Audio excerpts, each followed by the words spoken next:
Hey, how you doing? This is John. Welcome to John's Long Box. Today we're going to look at Devilina #2. This is by Atlas Comics. This is a magazine, black and white magazine. For those of you who do not know, Atlas Comics was a short-lived comic company. I think it lasted only 11 months in 1975. It was created to be like a rival to Marvel Comics. They had a great startup. They had a great lineup of talent, great editors, great writers, great artists. I don't know what happened. I need to do more research to find out why it only lasted 11 months. But Marvel was doing magazines at the time, so Atlas Comics was also doing magazines at the time. And this is their foray into supernatural horror. And I got to say, this is excellent. I guess putting the cart before the horse. But here we go. This is $1, May. Look at that cover. This cover cracks me up. It's excellent and horrible at the same time. Just look at that. But look at this snake, the tiny little head over here, and then it gets fat. It's like the perspective is all weird, but geez, I love it. What was that artist? Tor Jensen. I don't know. Anybody know anything else about it? But it's stories of female-filled fantasy. I didn't realize it was all female. There you go. I'm stupid that way. Here we got the Johnson Smith Company. Great. Okay, let's look at the edition before we go on. So, Devilina, Volume 1, Number 2, 1975. 5 times a year. Unfortunately, it only 2 times a year because this is the last time that it came out. So the publisher is Charles Goodwin. Chip Goodwin. This is Martin Goodwin's son. And why does that matter? Martin Goodwin was the original owner of Marvel Comics. He sold the company. He made like a gentleman's agreement with the new purchasers that they were going to hire his son Chip to run Marvel, and they didn't honor it, so he started Atlas. Like I said in another video, other people said he started out of spite to close Marvel. Other people just said, you know what? He ran a successful comic book company once, they could do it again. I don't know. I wasn't there. I tend to give people the benefit of the doubt. Okay, editor-in-chief is Jeff Rovin. If I remember correctly, he was from Warren magazines. And just look at these names. Writers, John Albarn, Rick Estrada, Carl Mackay, Suso, Eric Estrada, from Chips. Jack Sparling, Leo Summers, Suso, Frank Thorne. And cover is by George Torson. So let's look at the names of the Curse of the Raw Scarab, Vendetta, the Devil's Procuress, Flesh Gordon, the Prophecy, and Night Creature. All right. So this is the second and sadly the last Devilina story. So here's Devilina, all sexy, and that's her brother Satan, and Satan is ordering Corrupta to go and get her soul. Satan wants Devilina to rule in hell with him. The devil family's got to work in hell. So Devilina's going to get a job as a roving reporter for a Greenwich Village occult newspaper. So Corrupta jumps on the editor and corrupts him. That's what she does. And now look at, he's all evil. Look at, I love that, kind of like the teeth in the eyes. And so now Corrupta controls the guy who's going to be Devilina's boss. So Devilina's going in for a job interview. So here she is. She's on the bus. She's graduating college. And what is young college girl going to do? She's going to go move to Manhattan. She already got an apartment in Greenwich Village, and she's going to go get a job. So here she is with it. And you can see, like, the hint of the devil horns. What they're saying is she's using, like, hypnotic ability so that people see the devil horns, but they don't notice. And this is her roommate, and they're being all cool. Look at this. There's cockroaches just all over the apartment. And she's just like, it's gross. I can't sleep at night. She goes, oh, I went a little too fast. Now I'm going... so unprofessional. So, Devilina chanted something. I'm not going to go back. And when they wake up, there's no cockroaches. Beautiful face over here. And here they are walking up and down in Greenwich Village. Now, this is just a little bit of comic book nerdery. Greenwich Village was also the home of Doctor Strange's Sanctum Sanctorum. And I'm pretty sure that this building is real. And this is the actual model for Doctor Strange's house. So how cool is that? You know, it's a little bit of a... real geography that influenced comic books. And I think, and don't quote me on it, well, you can quote me on it, who cares? Roy Thomas lived in that building at the time, and that's why he used it for Doctor Strange. And here we go. She's going to the job interview, and here is the the editor, who is an innocent pawn. I just need to point that out. So she's like, I could get the job. He's like, of course you can get the job. He's all leering at her. Now listen closely. He goes, you're going to go down to the Forum Foundation. They have the Amulet of Ra, and you're going to wear it to prove, because there's supposed to be a curse on it, but you're going to put it on. We're going to photograph you wearing, because you're sexy, hot devil-looking chick. He doesn't say devil-looking chick, but you're just a sexy chick. And we're going to photograph you. We're going to put you on the cover wearing the Amulet of Ra to prove that there's no curse on it. And she's just like, aren't we in a cult magazine? And what does he say? Yeah, just because... I guess he says that on the next page. But he says, just because we cover the occult doesn't mean we believe in it. So, you know, disproving the occult is just as important as proving the occult, which I kind of agree with. So now Satan's like, perfect. So from beyond time and space, he's going to summon the Amulet of Ra to him so that he could properly enchant it. Okay, because it doesn't really have an enchantment. So he pulls the Amulet of Ra to him. Look at this. I love this. Just so 70s. He's doing his whammy on it. Look at this face, and he sends it back down. So now what happens? It has an enchantment on it that it will melt the flesh of whoever wears it, mortal who wears it. So keep that in mind. So now she's being all groovy. Look. Oh, that's not her. This is other chicks. I picture this like 1975, like Greenwich Village. So this is like the factory, like Andy Warhol in the factory. Those guys are all hanging out here. This creepazoid is showing off his trinkets, and she's like, wow, check this out, being all hot, and guys are taking pictures of her. So now she's about to put on the amulet, and this tub of lard comes up to you, like, oh, honey, I have something to say about that. Give me that amulet. I donated the pictures to this place. Now give me the amulet. Twinkie. And she's like, besides, I, Carlotta Blue Jay, and the High Priestess of L.A. Pharaoh Worshippers Clan, it is I who should wear the raw scarab, not this chick. And she Tubalard melts. And they're like, quick, take pictures. Don't save her. Don't rip the amulet off. Don't save her. Look, the curse of the Pharaoh struck. So she's just like, oh, that woman, she turned into protoplasm. He's like, we were told the curse was a lie. So he's like, so she thinks that somebody set her up to be murdered. It wasn't going to kill her. It was going to like wound her and weaken her so that Satan could. So she's like, I'm going to put on my magic sorceress costume, and she has to say her chant.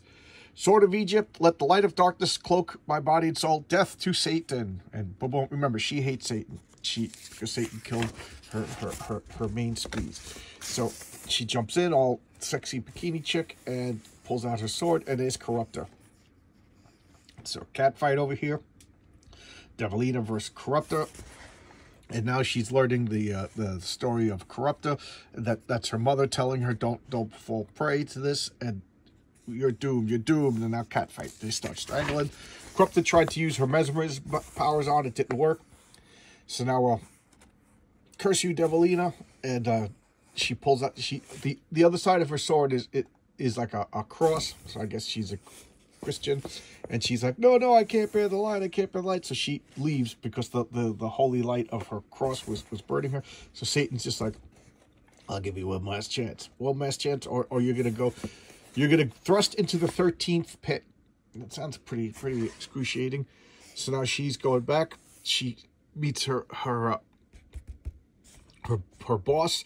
He's like, why am I at your house? She's like, because I had to get you away from the office. I didn't know what was cursed, what wasn't cursed. And he's like, remember, he's innocent. So she's driving. No, she took him home. That's right. She took him home. Now she's driving to her home, and there is Corruptor is getting after her roommate. So her roommate now is worse because she's being possessed by Corruptor, not just bespelled. And unfortunately, we never found her. Here you go. You want some movies? Planet of the Apes. Books about freaks. This story, Vendetta. Again, most horror stories are like morality tales. So here we got cowboys and Indians. So that we got a sexy Native American Indian woman just taking a bath over here, and here come two just creepazoid cowboys. They're like, look at that hot chick over there. She. And he just goes, ain't she too young? He's like, yeah, I don't care. I'm horny. Da-da. You know, so he comes running out and grabs the underage naked chick. Look at her. She's all sexy and hot. And he's horny guy. And here comes the brother dressed like a caveman, you know, and he comes out to save his sister, and the other guy just murders and ruins him. So they just murder and rapist, creepazoids. Grabbing the girl, he's like, we got to kill her, you know, we can't let the law find us. So he's like, yeah, well, I'm gonna have my fun first. So here is her dead body being found by the other Indians. And he's like, you know, these guys, you know, had their way with her and then killed her. And he's like, what are we gonna do? And grandfather over here is just like, oh my God, you know, I had enough of this. They killed her parents. I gotta take a sip of coffee. There's a little bit of a commercial for Tim Hortons coffee. I love Tim Hortons coffee. So grandfather over here, you don't blame him. He's just like, because we can't stand this anymore. We got to do something about it. He's like, I'm going to use all of my magic shaman abilities. I shall share. So the chieftain's telling him, you know, we'll take care of this. We're gonna arm the boys. We're gonna go out. We're gonna go fighting and stuff like that. Because what good are we if they could just pick us off one by one, you know? And, you know, I got to agree with them. But the shaman, the grandfather, so the shaman is the grandfather, not the chief. The shaman says, I will swear to revenge I seek with no one. So he's like, she's like, the medicine man shaman, I don't know the exact term. He's just like, I will use great magic. And the chief is like, don't do this. You know, we got guns. We'll take it. So now these two jerks are like, you know, do you get the feeling we're being followed? He's like, we're not being followed. Nobody's following us. And the other guy's just like, you know, the law's going to come and get us. We can't just do that to Indian girls. And he's just like, the law don't care about Indian girls. Now he's preparing his magic potion. He drinks it, and boom, boom, he becomes a werewolf. So there you go. He's a werewolf now. Don't you hate when that happens? So, of course, the werewolf comes out, chases them, just rips this guy to shreds. Just rips him to shreds. I love it. He hits him. His knees are... He's like, God damn it, he's shooting at him, but the werewolf is too quick. So even if he hit him, it wasn't gonna affect him. He doesn't have any silver bullets. So he's like, oh man, that's a monster. So he's just hightailing it out of here. He's terrified. He's shooting at shadows. He's running around. He's running around. Here comes the werewolf. Look at that. He just emerges. Just great. In case my enthusiasm isn't worth it, I really like this. It's a shame it only lasted 2 issues. It was getting better and better. So the werewolf rips him apart. He's like, it's done. Vengeance, it's mine. So I need to turn back into human now and try to live with my life now. And he's like, I can't turn back into human. He's like, what's going on? What's going on? He's a werewolf forever now. And then one of the other Indians from the tribe is just like, we can't have this werewolf running around. He doesn't know who it is. He knows to take out Silver, so he gets shot. And now he turns back into the shaman. He's like, I didn't know. What a shame. And the chief says, you see what happened when you use dark magic? You know, like I said, most of these horror stories are morality stories. Build your own monster. This story, oh my God, this story freaked me out. The Procurers. First off, just look at that splash page. Look at that. Look at that. Okay, there's the little demon baby. I love this drawing of this woman over here. I don't know what it is. And I got to say, the credits aren't in here. So I showed the credits at the beginning. I don't know who drew each story. But here's Devilina. She's acted like Vampira, you know, hosting the story. So they're in the delivery room. They're in a delivery room in an insane asylum. And the poor woman just gave birth to this freakazoid. And the doctor's like, look at that.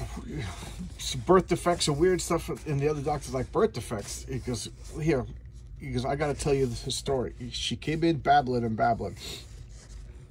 And now, so like a Lovecraft story, it's like a couple of people removed. So this doctor's telling this doctor the story that he heard from the woman. So, you know, what is he? The second, you know, the first person is the mother, second person, third person. You know, that's like how Lovecraft tells the story. So this young bride, beautiful young bride, she's all sexy. Her husband just went to work, and she's all happy. She's happy again. She's happy. She loves her husband. It's a wonderful young romance. And on their anniversary, she gets a call from the police. He got dizzy. And guys, this is why this is so scary to me, because I you know, I've been working in Manhattan for like 20 years, and every couple of months you hear a story about a guy falling on the subway. Sometimes they get pushed, sometimes they fall. But guys, for those of you who watch my videos, and if you ever come to visit New York, or if you live in New York, do not stand at the edge. Do not. I always stand in the middle. I always stand in the middle. Why? Because you never know. There could be a freakazoid who pushes you. Or just like this guy, he just got dizzy and had a fainting spell and fell right into this Lexington Avenue. Oh my God. I mean, that's too realistic. You know, stand in the middle of the platform. I don't care. You catch the next train, you know. So at the funeral, I love how he's like all intact. It should be a closed casket. And she's just distraught. Could you blame her? You know, she's been married for a year. He loved the guy. He was a good guy. You know, there's nothing sinister about their marriage. Here's the sinister. This is the funeral parlor director. She's like, fate could be so cruel. Do you really loved him? You know, how would you like to go back in time and relive your last year? And she's like, what are you talking about? He's like, okay, you don't want to do it? That's fine. She's like, no, I didn't say I didn't want to do it, but what are you talking about? She's like, come back tonight dressed sexy. So she's like, what? So she comes back tonight dressed sexy. What's going on? She's like, it's black as tar inside. Would you leave at this point? She comes in and she's like, good. You dressed all slutted up, and I'm gonna send you back in time with black magic, and you're gonna you get to relive your last year. And she's like, really? I could do that? What if you know, I relived the last year? Can I warn him not to be killed? She goes, yeah, if you could do that, you know. She's like, all right, but why do I have to dress sexy? Because you have to submit to these freakazoid. Okay, so she has to be the love object of these demons, or she's not going to do the spell. So why they even bother dressing her sexy? Because the first thing they do is they rip all her clothes off, and one by one, they do the things to her, and she's in the shower, washing up, and she goes home.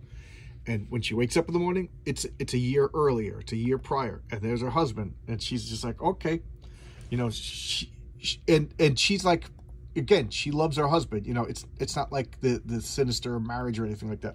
So not only is she happy, like she's ecstatic about it because she knows what happened. She's happy to have him back. So it's just like a, you know, she's living every moment. You know, she's really enjoying it, except periodically the demons show up while he's at work. They do the nasty, and she's just like, she's keeping track of the time because she's gonna warn him about the police.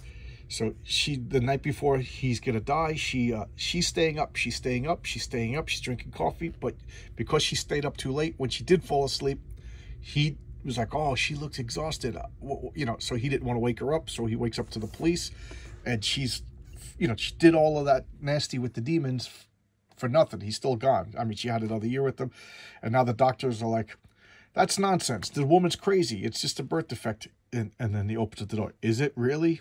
Look at all the demons in the little freaky. 30 young women tell the same story, and here's more proof. In the insane asylum, not infirmary, child ward, whatever it's called. Yes, we got some. So that was a creepy story. I love this ad. Bottom line is, girls dig violence. You know, he's puny. The guy says, get out of here. I'd beat you up, but you're too small. She's like, don't let it bother you. That's the panel. Don't let it bother you, little boy.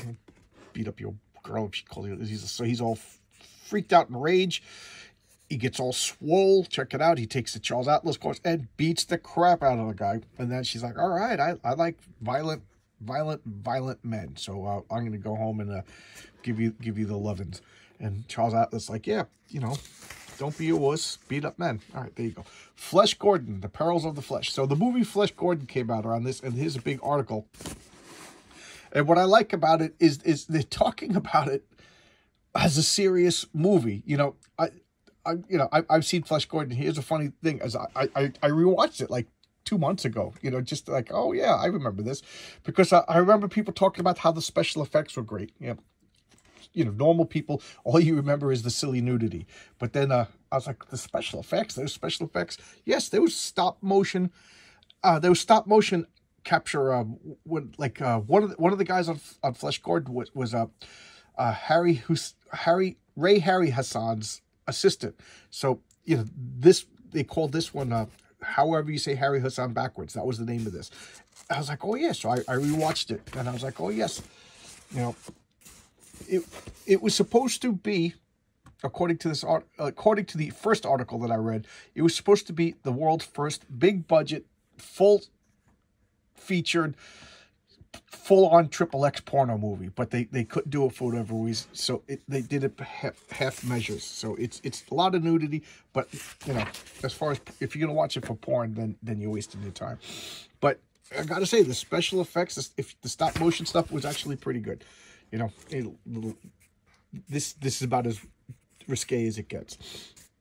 Kung Fu Karate. This article goes on way too long. I have a stinking suspicion that it was just there to fill up time and you know, be a time waster.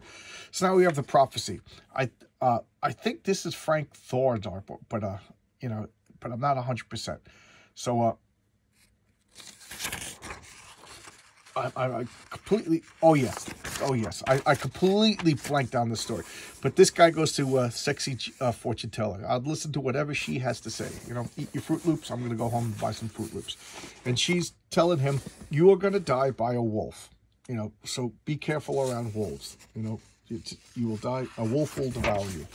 So he's just like, oh God, you know, whatever. And this is the olden days. So I just love this realistic drawing. He's riding the horse. He goes into a tavern, the Wolf's Head Tavern. And a wolf. There's a wolf there, and it's slumped over on the crate of beer. This guy's a wolf hunter.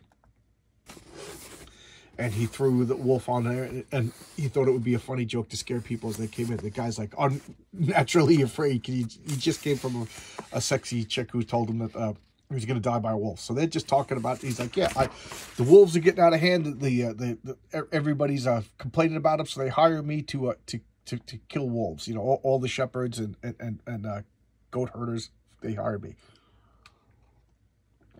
So he's like, yeah. He goes, you know what? I'm going to hire you. I'm going to hire you because you're going to protect me from wolves. And he tells him that the old gypsy woman told him that he's going to be devoured by wolves. So he's like, oh, good. Now that I got you out here, I can tell you the only reason why I'm killing the wolves is to prevent dangerous rivalry. What do you mean? He goes, because I am a werewolf. He got devoured by a wolf. And she's like, always listen to the old gypsy lady. We got monster magazines, jigsaw puzzles, glow in the dark. You know, if you were into monsters in 1975, this was the story for you. This story, I don't know why, this is the one I think about the most. You know, that demon baby thing was disturbing on its own, but this is the one I think about the most. First off, I love this artwork. Look at this. So here we got a serf. So it's the year 1522.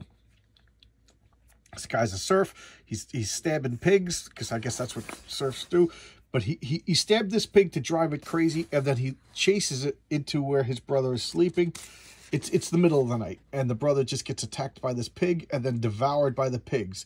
And the master of the Lord of the land is just like, well, I guess you're going to be in charge of everything now, because your brother was in charge, but he unfortunately got devoured by pigs.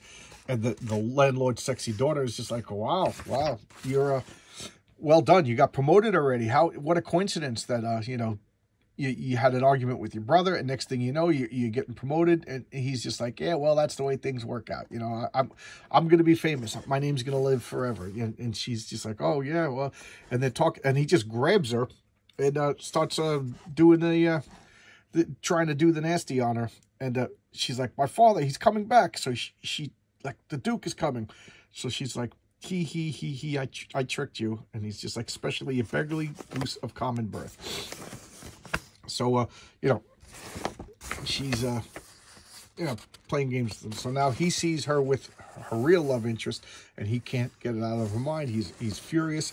So she comes back to taunt him. She's like, you know, oh, you angry with me? You didn't like my romantic jest, you know? And she's like showing us some goodies.